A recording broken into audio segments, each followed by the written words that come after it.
Thanks very much, guys. Well, according to John Howard, our oldest, some say living former Prime Minister, Australia is not a racist country, or at least... That has not been my experience. And if anyone's going to be on the receiving end of prejudice and bigotry because of his skin colour or non-Western cultural values, it's John Howard. At the same time, a poll organised by the IPA and reported on by News Corp suggests that most Australians want the word race removed from the Constitution. Whereas Peter Credlin, also writing for News Corp, says we should say no to a voice for identity politics, which only proves there are two sides to everything. Now, before I begin, I just want to check my white privilege at the door, make sure it's okay. At the same time, I don't want to put on a black armband, or indeed an armband of any colour. Frankly, when you're talking about white supremacy, it's best not to wear an armband at all. Because I want to say that I don't think just because I'm an old white man that I should be prevented from lecturing others from a position of authority. And when I say others, I'm not referring to black people as other.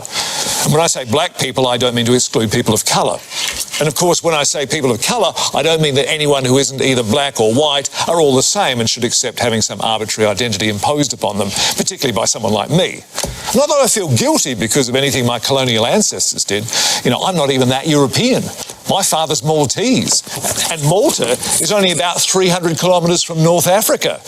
You know, so I'm not saying I'm black, but, you know, colour is a spectrum. Anyway, we seem to have run out of time, so I'd like to apologise to our guests, Andrew Bolt and George Pell, for not getting to them. But in closing, may I say that race shouldn't make any difference to how we deal with each other, although it is important to embrace our cultural differences, just not to the extent that they're being appropriated. Ethnic groups should be allowed their own space within our society to live the way they want. Although I want to make it very clear, I'm not advocating segregation. My point is that, as a general principle, white people shouldn't see colour or even mention it, whereas non-white people can celebrate it and we can eat their food and dance to their music if we're invited. And when I say we, I mean you. It's complicated. Well, news this week that the Star Entertainment Group has withdrawn a $12 billion merger proposal with Crown has opened the door to other interested parties for prospective